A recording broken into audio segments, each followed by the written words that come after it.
Muito bem, pessoal. Então, agradeço, além de dar-lhes a boa noite, agradeço a presença de todos, prestigiando a nossa sessão e me prestigiando pessoalmente, já que hoje sou eu quem vou falar sobre. E aí, o título dessa fala que chama atenção, talvez eu não consiga trazer tantas novidades quanto prometi no título da fala. Mas sem mais delongas, deixo eu compartilhar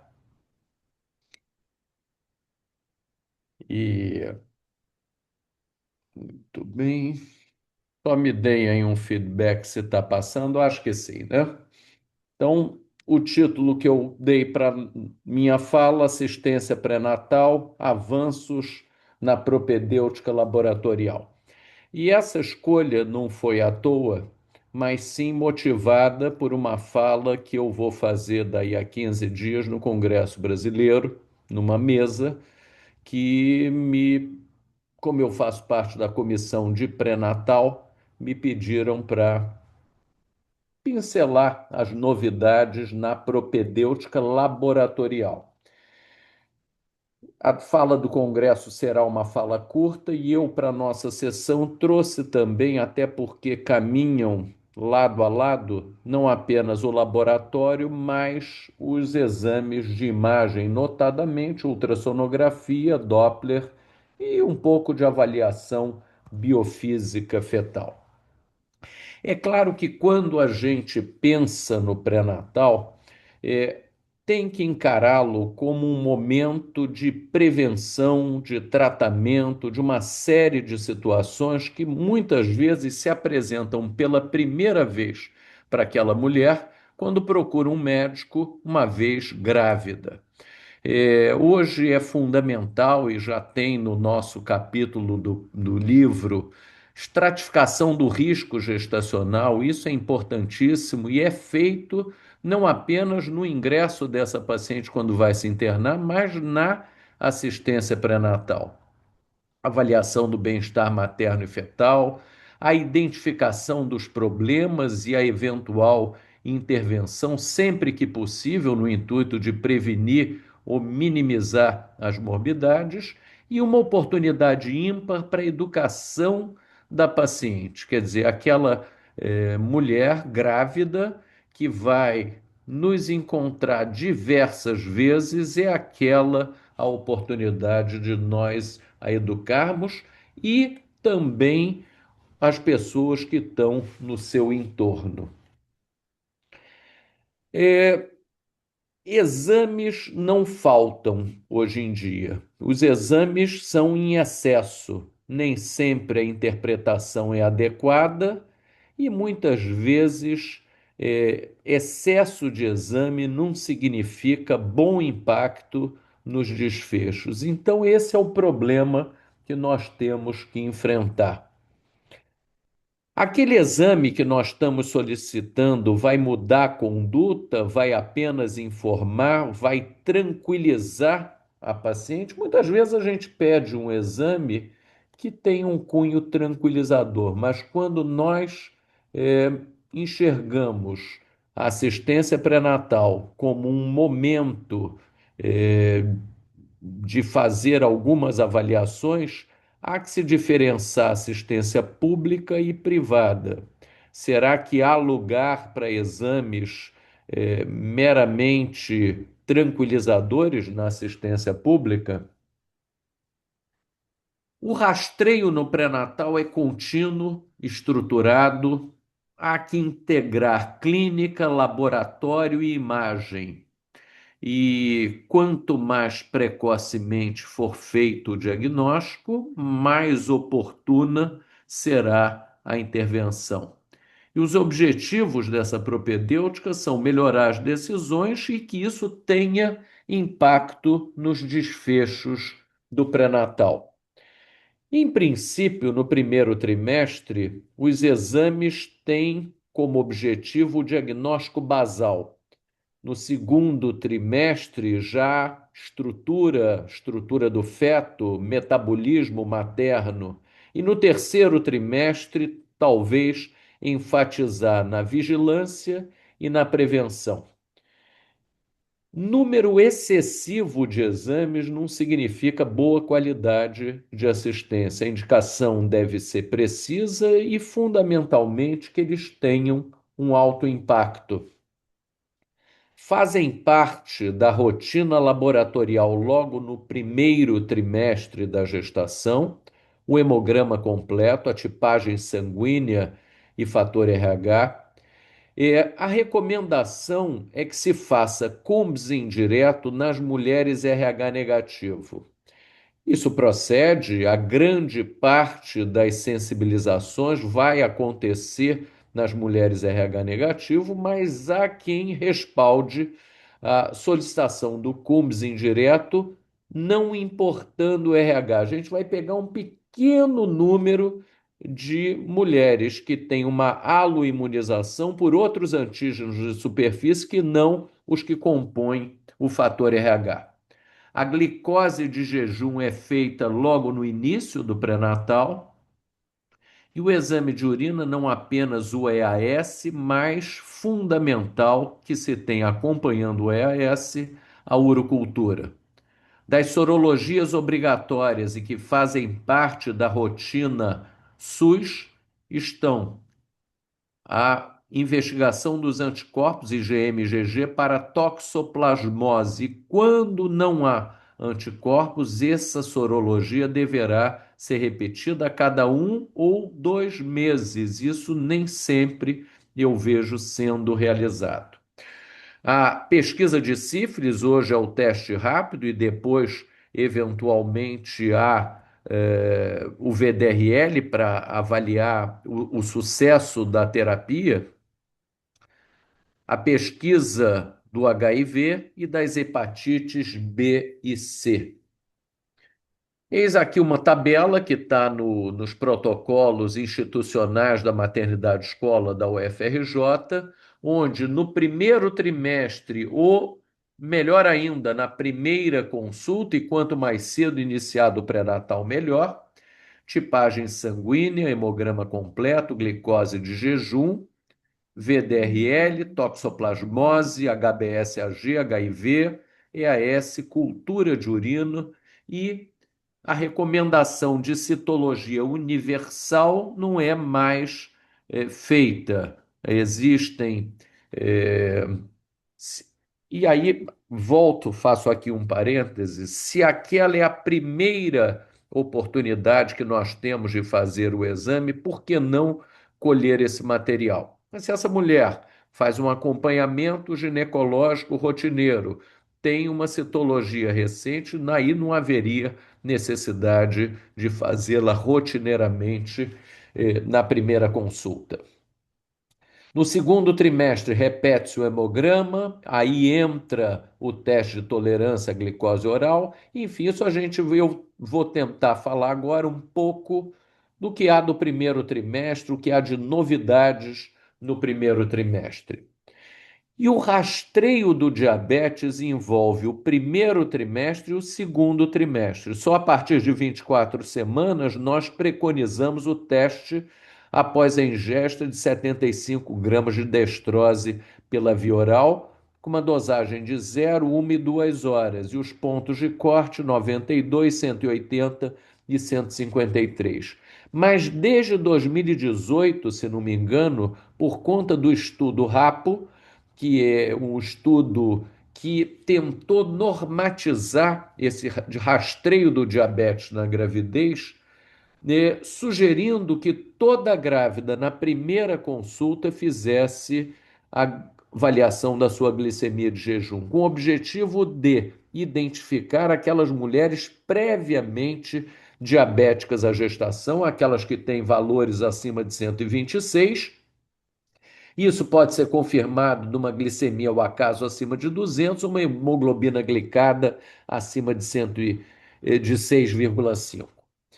Entre 92 e 125, essa mulher entra na categoria diabetes gestacional, que, por definição, a doença se instala no segundo trimestre em diante. Então, essa mulher vai merecer uma atenção diferente já desde o primeiro trimestre. E o normal que se espera é que a glicose de jejum na primeira consulta, idealmente no primeiro trimestre realizada, seja inferior a 92. Feita a prova de tolerância após a ingesta de 75 gramas de destrose, isso entre 24 e 28 semanas, e os pontos de corte, um ou mais valores alterados, está feito o diagnóstico de diabetes gestacional, sendo que se for o jejum acima de 126, essa mulher provavelmente era previamente diabética. A importância de não fazermos apenas o EAS, mas a cultura sistemática e rotineira de urina, é que a bacteriúria assintomática deve ser tratada. O tratamento das bacteriúrias assintomáticas, e como o nome diz, se não fizermos cultura, não vamos identificar, porque essa paciente nada sente, reduz pielonefrite 70 a 80% e certamente impacta na prematuridade, já que infecção urinária e prematuridade caminham juntas. Então, isso é um rastreamento que tem um impacto real nos desfechos da gravidez. É, um trabalho que li nesse final de semana, que saiu na Revista Branca, no Ultrasound, é, diz que justifica um trabalho italiano que talvez haja uma mudança de paradigma. Ele sugere uma investigação rotineira do citomegalovírus para todas as grávidas. É, os casos sintomáticos diminuem, os casos, as interrupções da gravidez diminuem e haveria aí uma custo-efetividade em alguns sistemas. Melhor explicando, tratar um caso de citomegalovírus congênito implica alguns milhares de euros por paciente tratado e fazer a investigação universal, pondo na balança, seria custo efetiva. Então, isso é uma sugestão, uma novidade super recente, um trabalho publicado na Revista Branca nesse último número. Já não é de hoje, 2005, 2017, depois respaldado, que nos países que dispõem de mais recursos, está indicada a investigação do RH do bebê que está sendo gerado por uma técnica que é a técnica do NIPT, quer dizer, a gente vê DNA livre fetal na circulação materna e isso permite que seja identificado se aquele bebê que está sendo gerado é RH positivo ou negativo. O que que isso impacta na assistência pré-natal? E já não é de hoje que nesse fluxograma de acompanhamento da gestante RH negativo ou da aloimunização, é, pressupõe que a gente saiba que aquele bebê em questão é RH positivo. E, na verdade, a gente acaba seguindo esse fluxograma sem saber se o bebê que está sendo gerado é RH positivo.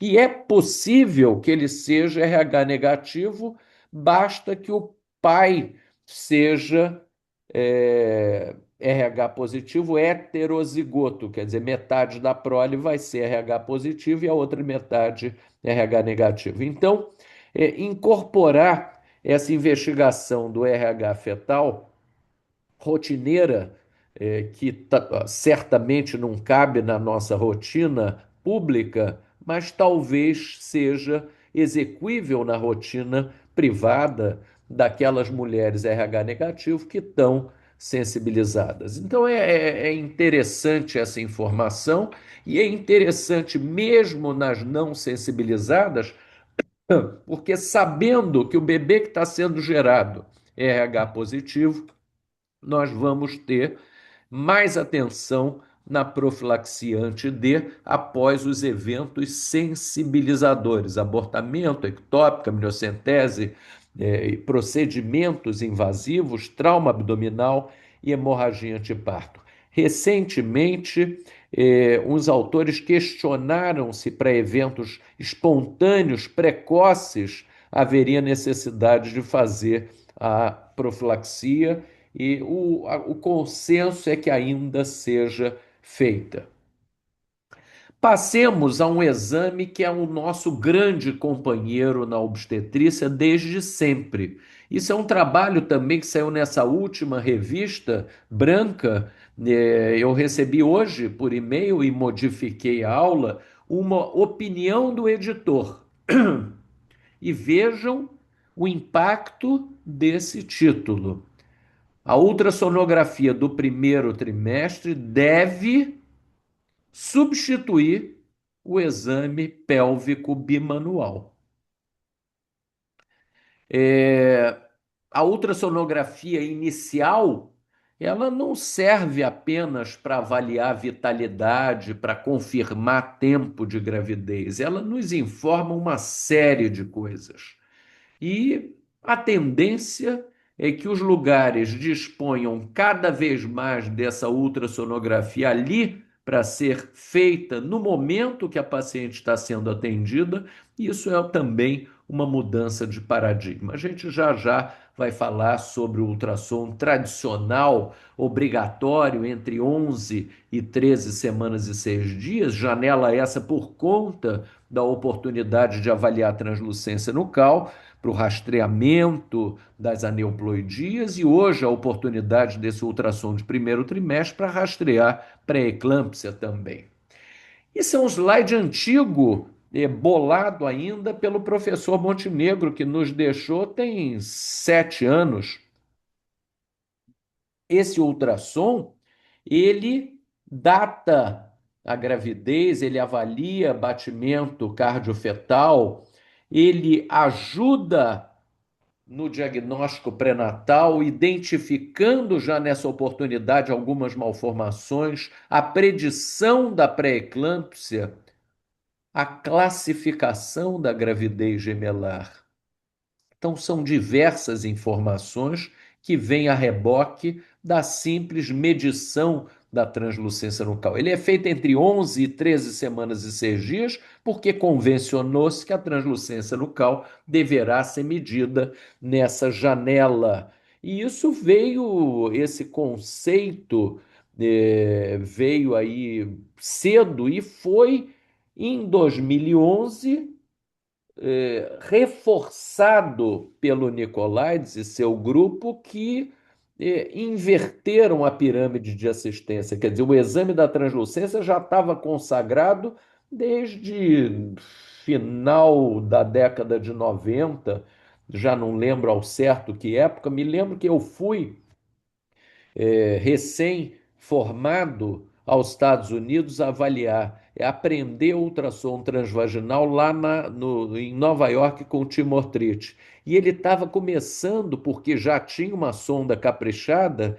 a enxergar umas áreas sonolucentes na nuca dos fetos. Isso certamente foi início da década de 90. Acho que pouco depois o Nicolaides implementou a translucência. Em 2011 ele diz, olha, além de translucência, esse exame serve para também rastrear pré-eclâmpsia. Tentou emplacar rastreio de parto pré-termo, não emplacou muito. Parto pré-termo ainda é segundo trimestre.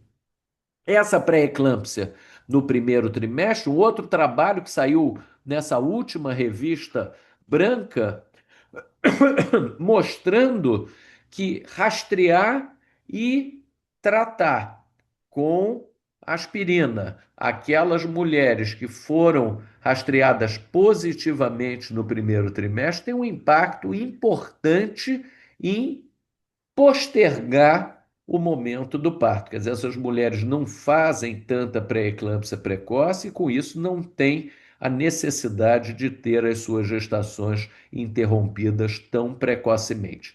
Faz parte desse desenho de rastreio, não apenas o Doppler das artérias uterinas, mas também os marcadores bioquímicos, que lá são rotineiros, no nosso meio ainda não.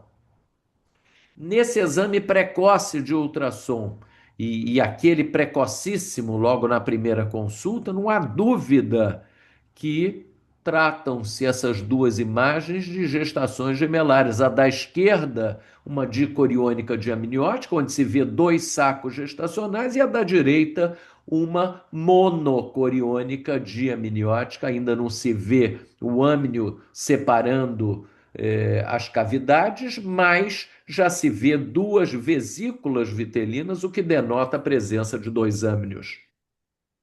E mais adiante, esse diagnóstico ainda é bastante preciso quando se percebe o sinal do lambda, uma membrana intergemelar com base larga, mostrando que ali tem córeo, por isso ela é espessa e tem a base larga, enquanto que na monocoriônica diamniótica, uma membrana que se insere em ângulo reto e tem a base estreita, e uma membrana mais fina também. Então, sinal do T, sinal do lambda, denotando dicoriônica, e sinal do T, denotando monocoriônica. Mas voltemos ao rastreio das aneuploidias. Os primeiros trabalhos que falaram sobre isso já têm mais de década. E os números só melhoraram, mas os números iniciais já eram excepcionais, uma capacidade, uma sensibilidade, especificidade altíssimas, notadamente para as trissomias e para as aneuploidias ligadas ao cromossomo sexual. No entanto, percebam que para uma população mais jovem, obviamente, o valor preditivo positivo é inferior àquele encontrado na população de mulheres mais velhas. O exame, ele não substitui a genética invasiva. O NIPT positivo, o NIPT alterado, pressupõe caminharmos para o exame invasivo. No entanto, o exame negativo ele já nos tranquiliza enormemente. Quando que o NIPT deve ser feito? Não antes de 9 semanas. Entre 9 e 10 semanas, também a oportunidade é quanto mais precocemente possível. Não há, no meu entendimento, razão para fazermos o NIPT no segundo trimestre. Quer dizer, um exame de rastreio para um lugar onde é possível uma tomada de decisão que ela seja oportuna e precoce. Eles têm alta sensibilidade, são exames de rastreamento e não diagnóstico. É, Tanto a TN como o NIPT são da mesma categoria, exames de rastreio. O NIPT com uma capacidade maior de detectar as aneuploidias. O exame diagnóstico, biópsia de vilo corial ou amniocentese, e, eventualmente, em alguns pouquíssimos casos, a necessidade de recorrer a técnicas mais sofisticadas de análise, como o exoma. Sensibilidade do NIPT para a trissomia do 21, acima de 99%, 18 entre 97 e 99, 13, 90 a 95, e, como mostrei há pouco, o valor preditivo depende da prevalência. População onde a prevalência é menor, quer dizer, mulheres mais jovens, a gente tem um valor preditivo menor. Ele é excelente para exclusão e, quando positivo, exige confirmação. Na população de baixo risco, o valor preditivo positivo menor. Não é raro existir falso positivo, então a positividade do NIPT não significa um diagnóstico alterado. Então é necessário caminhar para uma segunda etapa, que é o diagnóstico através de exames invasivos. Geralmente, nessa oportunidade, a biópsia de vilo corial, que hoje em dia é uma técnica mais do que dominada, E por conta dos NIPTs negativos, na sua grande parte das vezes, a gente hoje vê muito pouco vilo corial sendo indicado. Além do vilo corial, a gente tem amniocentese. Essas taxas aí de perda tão desatualizadas, quer dizer, a gente fala aí em números hoje muito baixos como taxa de perda, o que ainda se vê, e isso é inerente à invasão de uma agulha na cavidade amniótica, é uma perda transitória de líquido amniótico após a punção. Ambos são procedimentos ambulatoriais. A amniocentese tem aí um laboratório mais, entre aspas, confiável, porque no vilo corial a gente pode ter alguns casos de mosaico placentário e nem sempre esse mosaico se restringe à placenta. Mas, enfim, isso oneraria aqui mais o meu tempo de aula. Em outra ocasião a gente discute ou chama um mais entendido para discutir esse assunto. Então, os três pilares do diagnóstico pré-natal são NIPT, translucência nucal e, eventualmente, o exame invasivo. NIPT, 9 e 10 semanas, translucência nucal entre 11 e 13, o exame invasivo. O vilo corial, normalmente com 12, amniocentese de 15 em diante, habitualmente a gente escolhe 16 semanas. No segundo trimestre, o morfológico vai além da morfologia. Ele é obrigatório para localizar a placenta, fundamental localizarmos a placenta e já tentarmos para aquelas placentas baixas posicionadas na parede anterior do útero em mulheres que têm cesárea para um eventual acretismo placentário. O diagnóstico oportuno das placentas prévias, a localização da inserção do cordão. Esse cordão está no centro da placenta ou está na sua periferia, uma inserção velamentosa? Esse diagnóstico hoje é fácil de ser feito por ultrassonografia. A medida do colo uterino, que tem que ser feita com transdutor vaginal, isso onera segundos o tempo de exame. As medidas do feto, a circunferência abdominal do feto é um parâmetro importante, talvez das várias medidas o mais importante para acompanharmos o crescimento barra peso desse feto, e o Doppler das artérias uterinas, que no segundo trimestre é bastante interessante também. Quando começou o Doppler das uterinas, essa era a única oportunidade que nós tínhamos para avaliar 20 e tantas semanas. E ficávamos nos amparando na presença ou ausência das incisuras. E nas mulheres com incisura e relação de resistência aumentada, dávamos aspirina.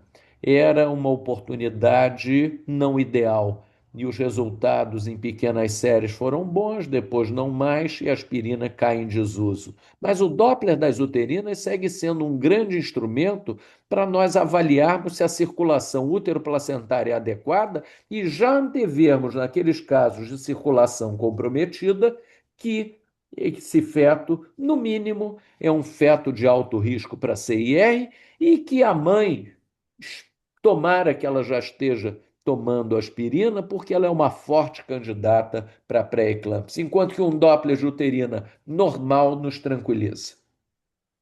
A medida do colo uterino, como disse, onera em nada o tempo de exame. O único inconveniente é nós termos, isso é fácil de explicar ao paciente, olha, um tempo do exame, o tempo inicial, normalmente eu faço assim, vai ser feita uma medição do colo uterino. Isso é muito mais fidedigno do que um toque vaginal para tentar esse colo está apagado, esse colo está comprido, até porque no segundo trimestre dificilmente a gente vai ter um apagamento total do colo.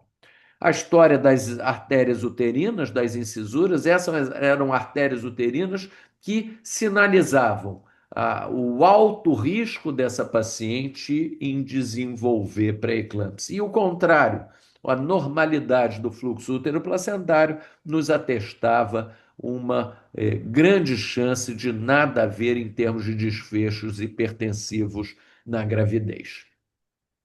Voltando à rotina laboratorial, nós já enfatizamos a importância da repetição do hemograma.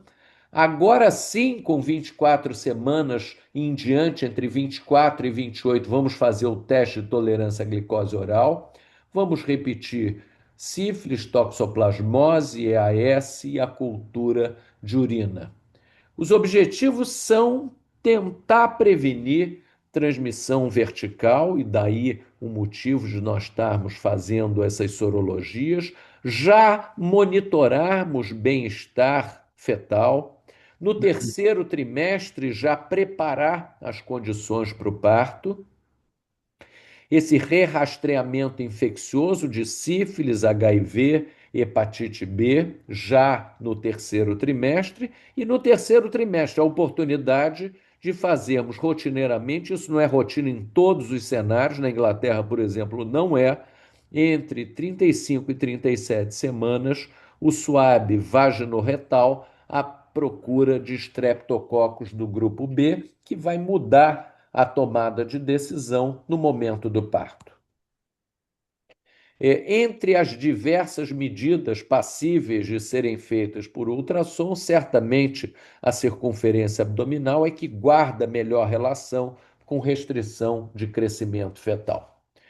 Entre os exames já mais antigos de avaliação do bem-estar fetal, a cardiotocografia ainda tem a sua serventia.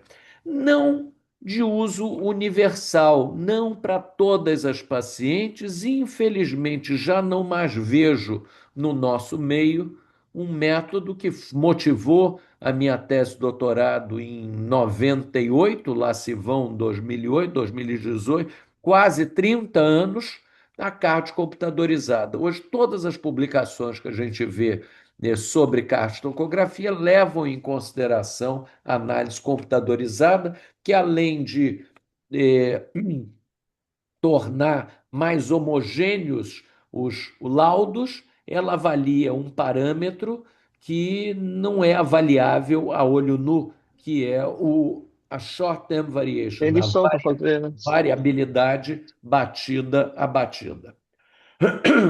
O antigo perfil biofísico, Vai tomar um termo, banho.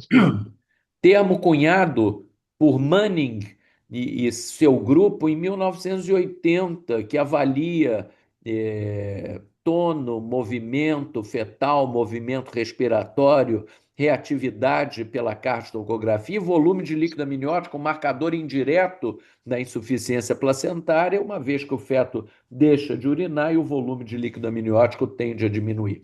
O perfil biofísico fetal também não precisa ser empregado universalmente, mas no alto risco ele tem ainda a sua oportunidade. Isso é uma diretriz antiga da Sociedade Canadense de Ginecologia e Obstetrícia para que toda mulher de baixo risco no pré-natal seja orientada da importância do significado do bebê mexer.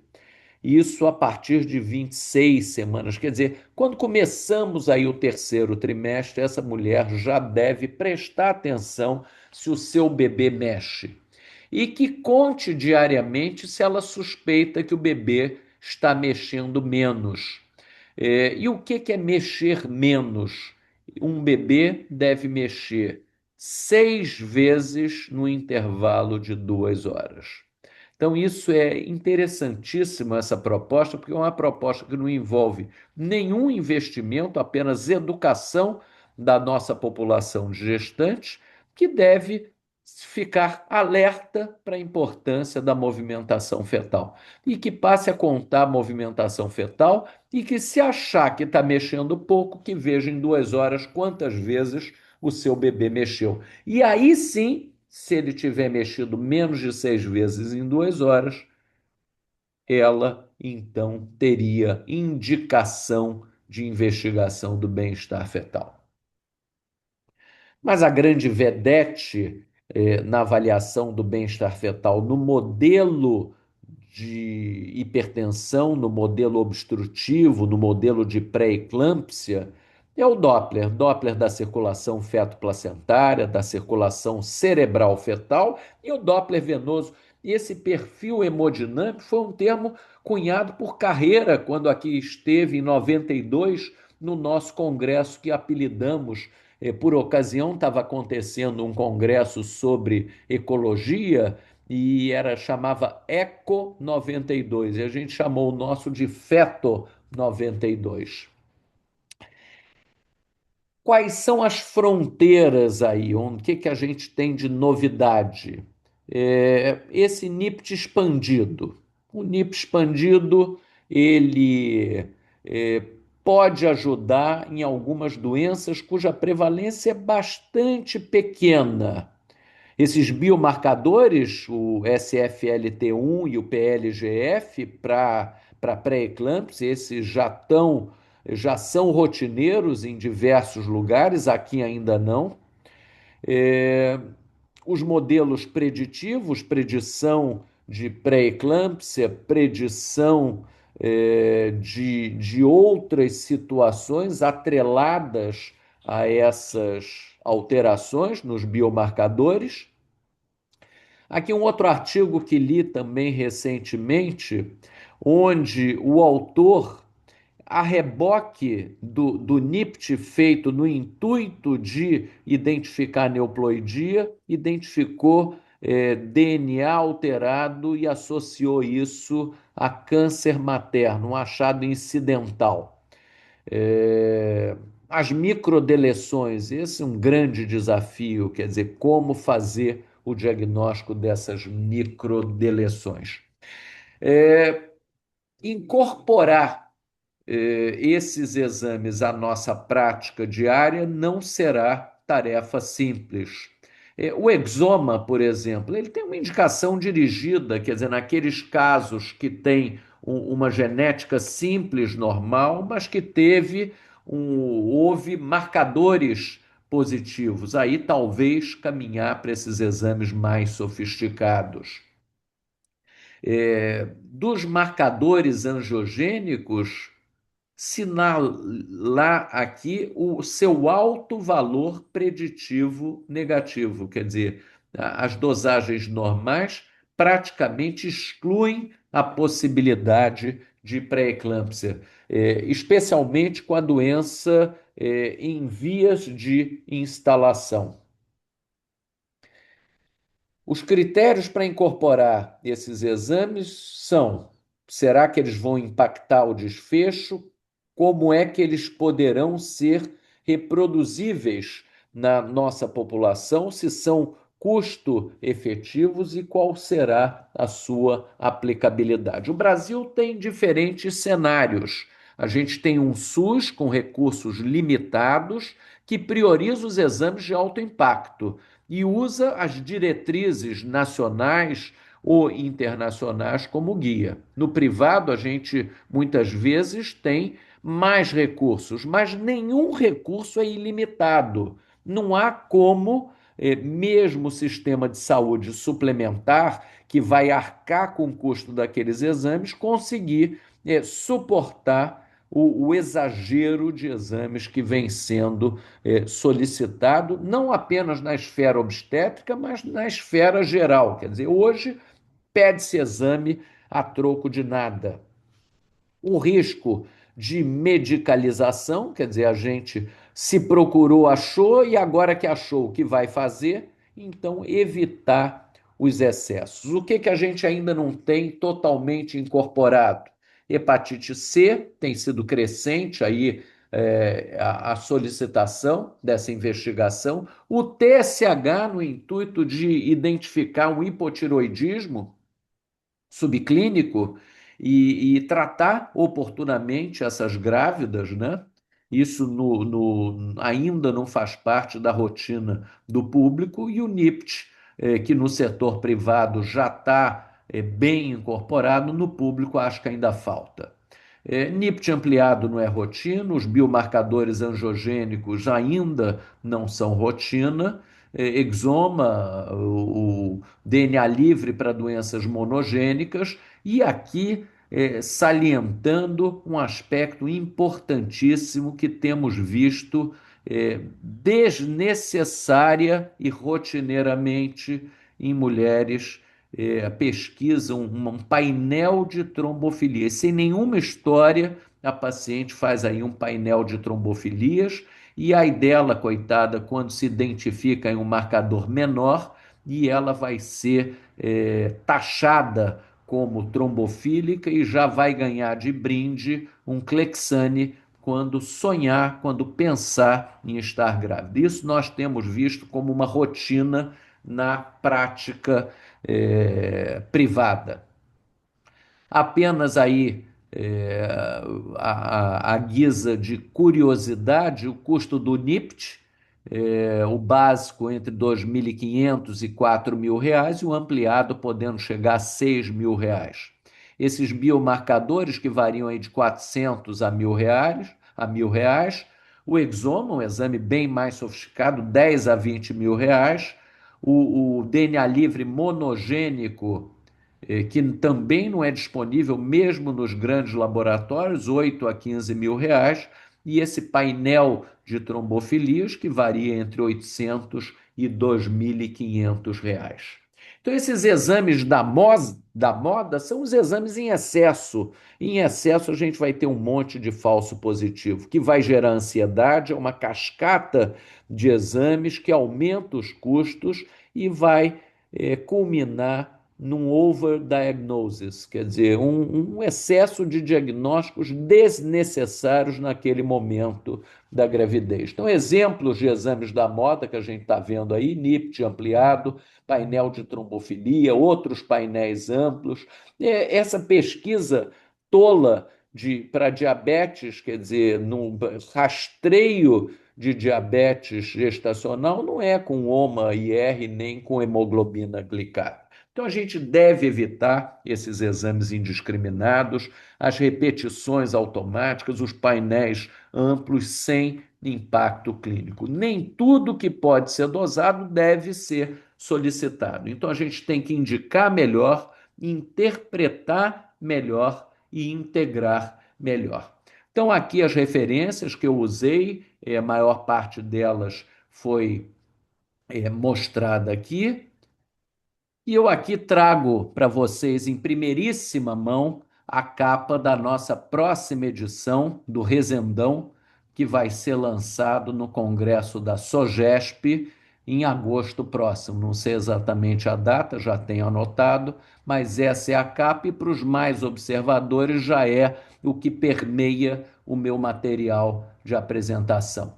Então, aí nesses QR Codes, a versão da aula para que usem e abusem, os meus contatos por e-mail, WhatsApp, Instagram, YouTube e, para os mais curiosos, o meu currículo Lattes. Eu interrompo o compartilhamento e com a grata felicidade de aqui encontrar uma casa cheia. Então, a palavra é de vocês.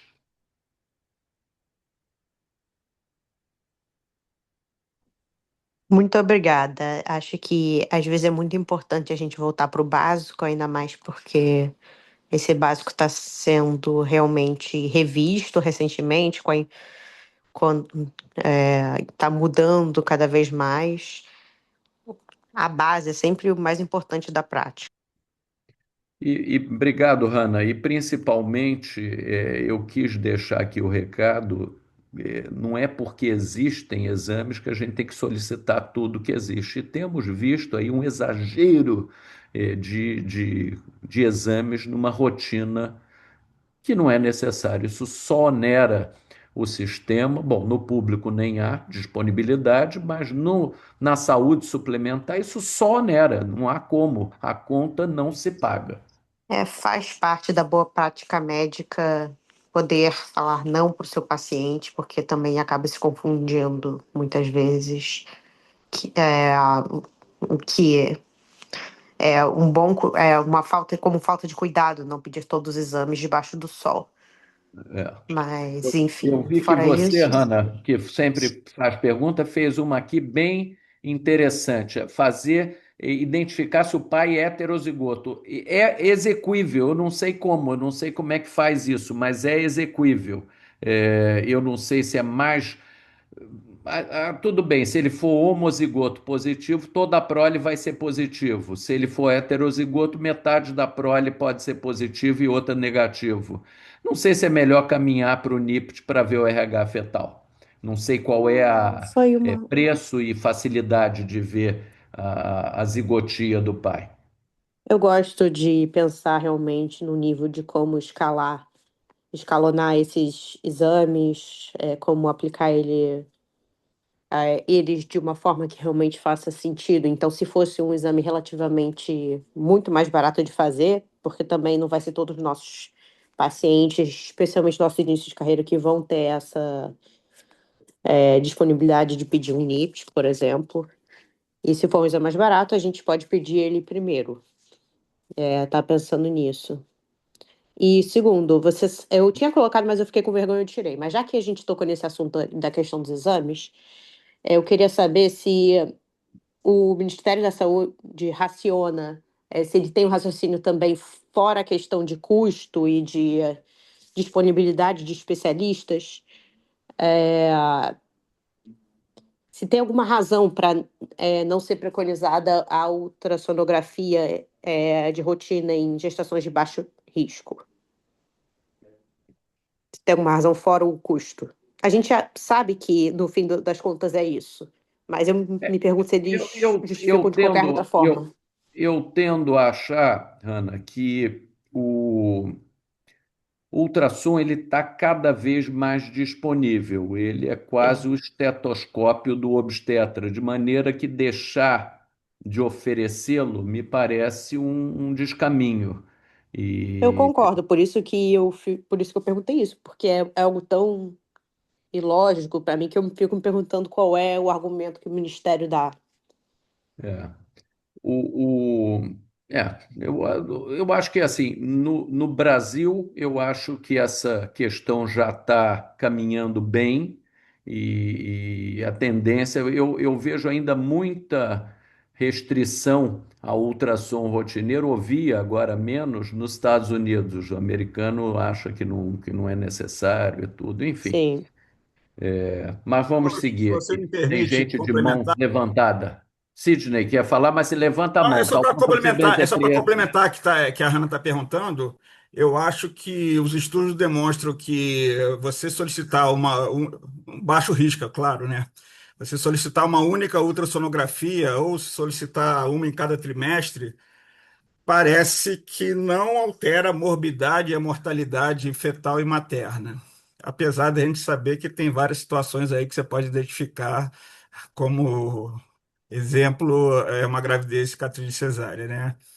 Gestação gemelar e tudo mais. Mas, segundo os estudos, eles colocam isso, né? Que o resultado final, se você pensar em mortalidade Se você e morbidade considerar o fetal e materna, desfecho de morte e mortalidade, talvez sim, mas a questão maior é se isso muda a conduta. E acho que talvez seja interessante serem também, porque eu sou uma pessoa que eu tendo a pensar também muito na questão de estudo, porque é isso que faz a gente mudar nossas condutas e solidificar nossas evidências. Se a gente fizer estudo e a gente pensar no desfecho de mudança de conduta ou manutenção no baixo risco, acho que talvez isso fosse algo interessante de se explorar.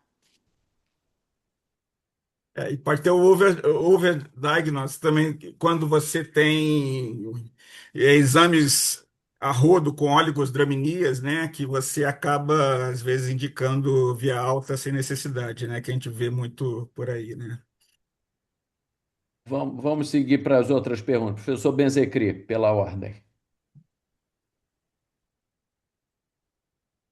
Bom, inicialmente, parabéns pela belíssima apresentação. Realmente a gente vê coisas que aparentemente já ainda não chegaram a nós, mas é muito importante o aprendizado. Bom, para falar nos exames da moda, a gente sabe que o Dr. Google está aí para atrapalhar. A gente recebe pacientes que inventam coisas que realmente estão fora de moda. Mas eu queria lembrar um caso importante. Eu recebi uma paciente já sensibilizada com doença hemolítica perinatal e ela me procurou, disse, será que a gente consegue? Eu digo, bom, vamos fazer o possível.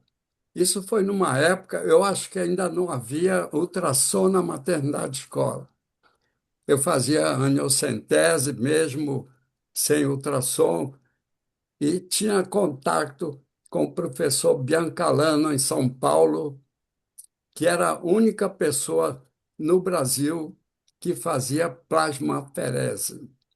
Então, eu ia acompanhando até que ele disse: não, pode mandar sua paciente, que nós vamos fazer plasmaferese quantas forem necessárias.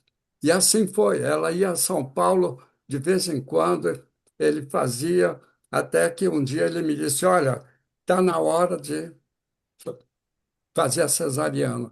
Eu fui a São Paulo, fiz a cesariana lá e, graças a Deus, nasceu muito bem e acompanhei essa criança há muito tempo sem nenhum problema.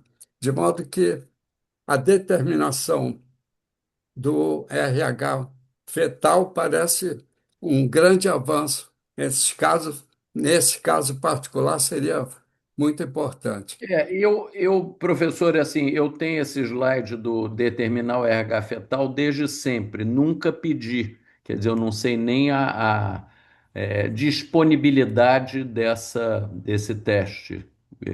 Mas, enfim, existe, os trabalhos americanos sinalizam e enfatizam essa informação como útil. Obrigado, professor. Professor Nilson. É, parabéns, Jorge. Excelente apresentação, chamando a atenção exatamente do que é importante e o que é necessário, né? Eu acho que esse alerta, né, do modismo de vários exames novos, exames que parecem valorizar o médico quando solicita, né, traz um grande problema. Lá dentro do serviço, chamando a atenção a alguns aspectos, alguns exames, os biomarcadores no nosso serviço, né, da pré-eclâmpsia, são de excelente utilidade, né? No entanto, a gente está lidando ali com gestações de alto risco, né, pacientes extremamente graves, em que a gente está toda hora tentando ver qual é o melhor momento e quando decidir e como diagnosticar, como melhor diagnosticar o risco fetal, né? Então, acho que, além de pedir exame, né, sem necessidade, muitos têm a dificuldade de interpretação, porque não é somente a solicitação, a dificuldade da interpretação.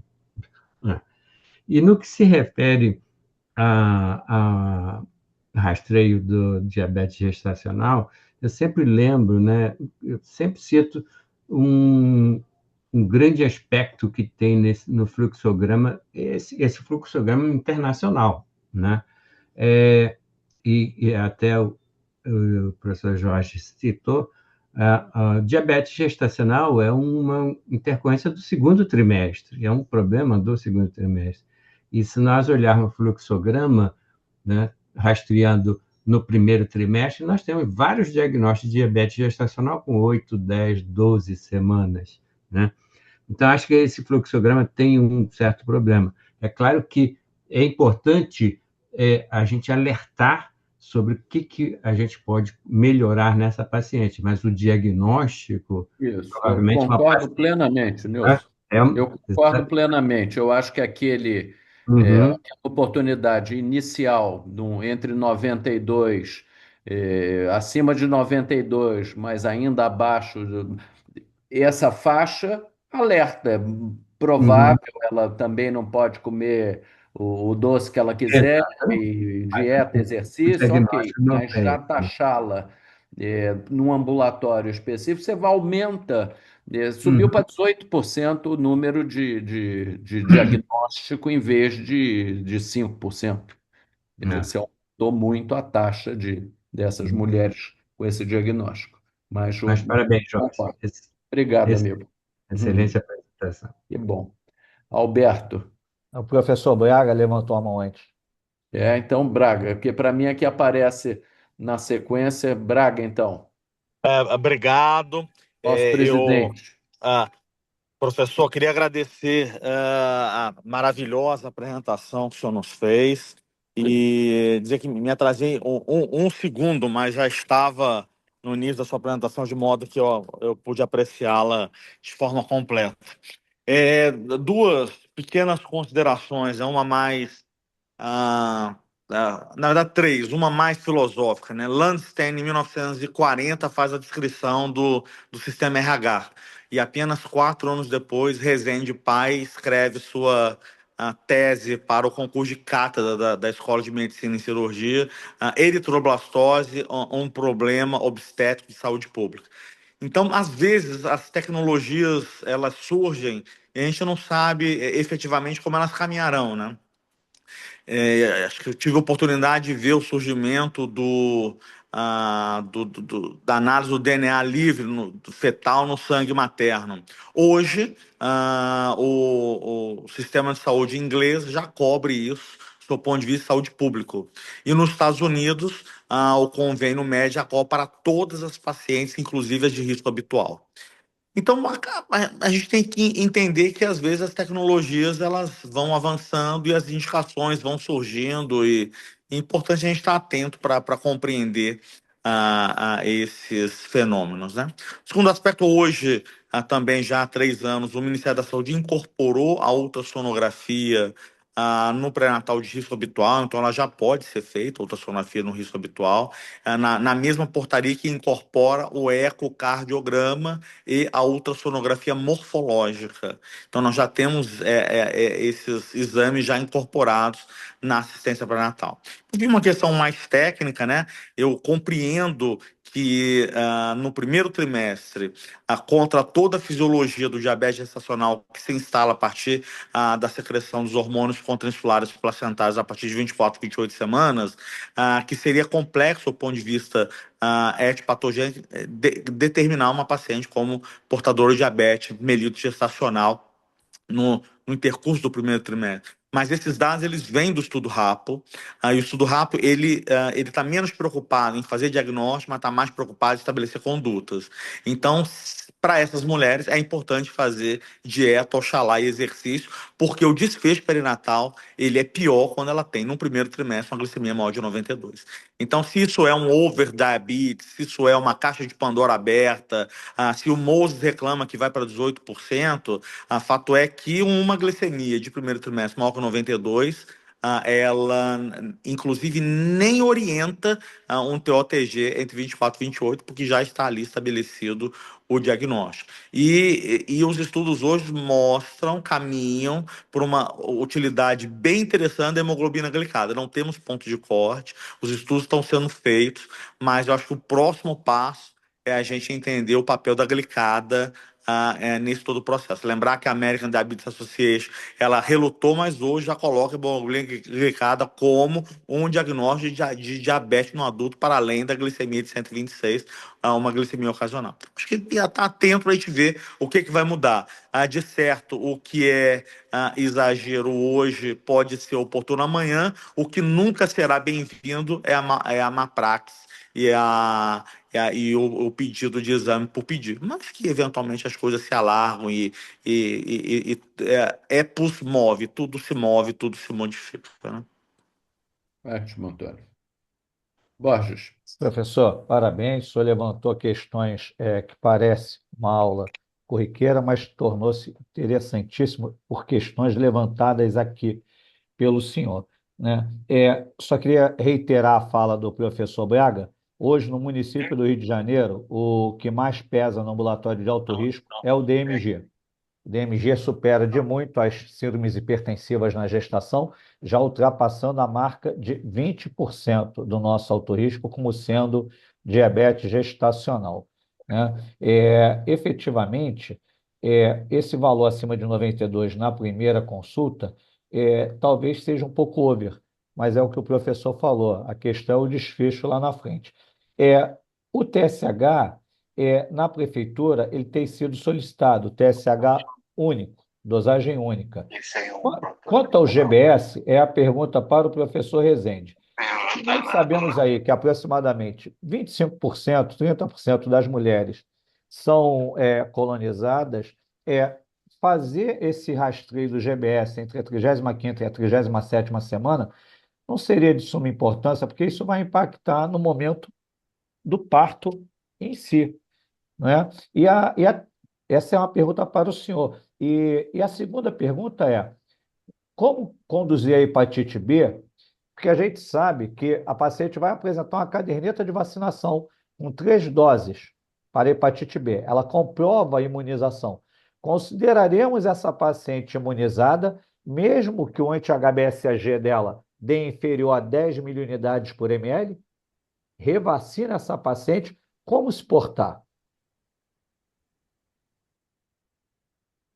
Bom, de trás para frente, eu já programei, vamos ter uma aula aí com um querido amigo que escreve o capítulo de hepatite, que é nosso colega na academia, e então ele vai, aguarde um pouquinho que ele vai nos orientar aí sobre a conduta.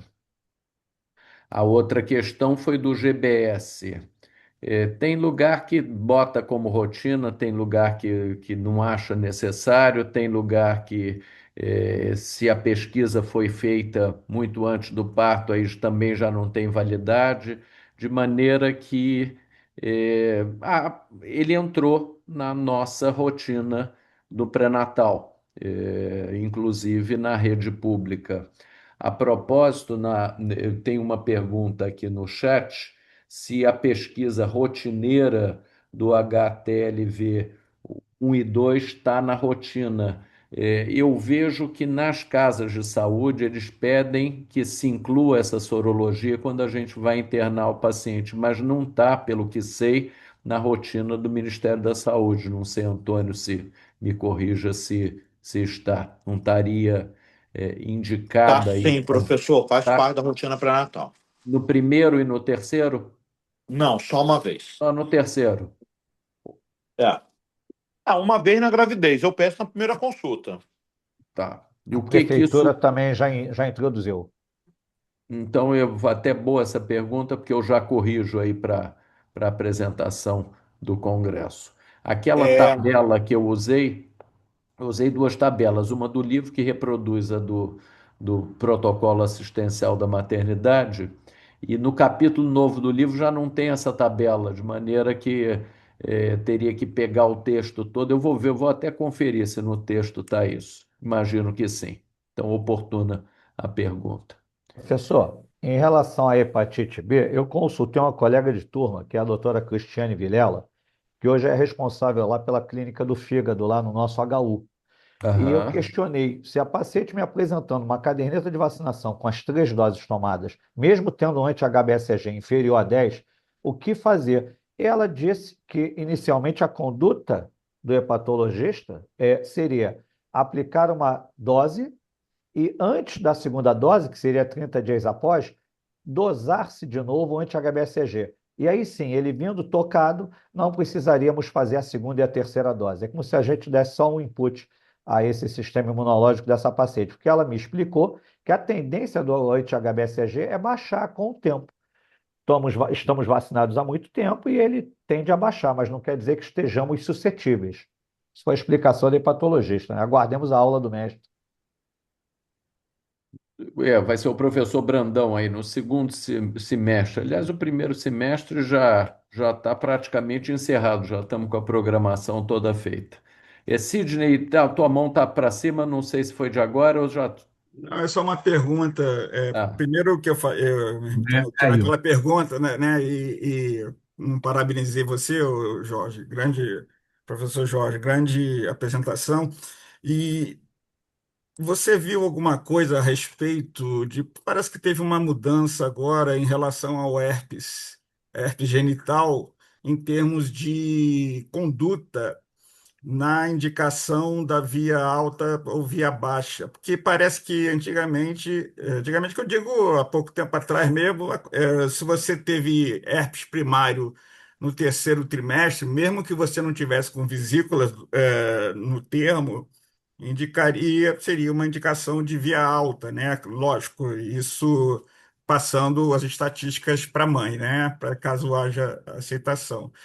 E só que se você tivesse tido o herpes, mas não fosse primário no terceiro trimestre, e não tivesse com vesículas no momento do parto, não teria indicação de cesariana. E parece que agora, mesmo você tendo o herpes não primário no terceiro trimestre, e mesmo não tendo vesículas no momento do parto, também seria uma indicação de via alta. Você viu alguma coisa a respeito? Não, eu vi até recente que o de herpes não é rotineiro. Então, É só a anamnese mesmo, eu acho que, né? Não chega a ser o exame, não, só a anamnese mesmo. mas aí Eu da não sei se sorologia alguém. não seria Seria. rotineira, não. Uhum. Na Nilson, tá de verdade, mão, eu fiquei meio em dúvida. tá de mão para cima? Quer perguntar mais alguma coisa? Não, não. Não, é só para acrescentar, né? Acho que da mesma forma que você também comentou, o comentário sobre diabetes gestacional não quer dizer que nós não aceitamos esse ponto de corte do estudo rápido. Isso aí foi feito e realmente tem uma correlação com o resultado perinatal, tá? Apenas o diagnóstico, até traçar condutas com pacientes a partir de um ponto de corte de 92, não tem nenhum questionamento em relação a isso. Apenas se refere ao diagnóstico. Antes de 2010, em 2010, a Sociedade Internacional de Estudo para Diabetes na Gravidez, né, antes disso, antes de 2010, tudo era diabetes gestacional, né? Bastava ter alterações do metabolismo glicídico na gravidez, era chamado diabetes gestacional. A partir de 2010, a Sociedade Internacional passou a reconhecer que poderia ser reclassificado esse diabetes durante a gravidez e aí se chegar a diagnóstico mais precoce. Isso não quer dizer que a gente está negando que a conduta deva ser tomada em pacientes que já apresentam alguma característica diferente com risco de diabetes gestacional. Ótimo. Estou tentando ver no chat aqui, tem muitos elogios não merecidos, muito obrigado. Gente de fora do Rio, acesso YouTube. Estou tentando ver se ficou. Ecocardiografia fetal. É, o Antônio acabou de falar que entrou na rotina do público e no privado já faz parte, né? Quer dizer, a oportunidade do eco. Eu acho que é um pouco depois do morfológico, não antes, conquanto se diga que é possível fazer uma avaliação do coração fetal cedo, ela é melhor mais adiante. Então, eu costumo pedir entre 24 e 26 semanas a ecocardiografia fetal. E acho que na maternidade escola, Cristos, é nessa época que vocês fazem? Lá é entre 26 e 28. 26 e 28, quer dizer, mais tarde ainda. Isso. Ótimo. E, bom, eu acho. Eletroforese também não é rotina, Hanna. Tá? Aí daqui, HTLV 1 e 2 indica via de parto por cesariana e contraindica a amamentação, não seria mais adequado realizar o rastreio no terceiro trimestre? Infecção materna. Eu tenho visto mais os pedidos das casas de saúde para internar a paciente uma sorologia recente para HTLV 1 e 2. Então, no terceiro trimestre me parece bem oportuno. Então é isso, gente. Queria agradecer novamente a presença de vocês. Amanhã essa aula está no YouTube. Alguém perguntou aí no chat, o YouTube é meu nome, Jorge Rezende Filho. E segundo o Aranda, tem que se inscrever para ter acesso a todos os vídeos, mas inscrição quer dizer só cadastrar o e-mail. Então, muito obrigado. Semana que vem será o nosso queridíssimo Antônio Braga. E ainda não sei o tema, ou já sei? Se sei, me esqueci. Então você já anuncia aí, Antônio, qual vai ser o tema. Obrigado, professor. O tema será. Tem que pensar o tema aqui. Tá bom, então eu não sei que não é que eu esteja esclerosado, é que você ainda não divulgou. Não, não, eu mandei, professor, e encefalopatia hipoxo-isquêmica. Esse é o tema, é sobre isso, mas tem Ah, não, tem uma. Não, até já mandei para a moça que faz o Instagram. E, bom, enfim, vai ser um negócio bacana. Depois a gente vai dar um título lindo para vocês ficarem bem animados. Gente, muito obrigado, uma boa noite e espero tenham gostado da nova capa do nosso livro. Ficou lindo, Que professor. gostou. Parabéns. Boa Um noite. abraço. Boa noite a todos. Obrigado, boa noite. Tchau.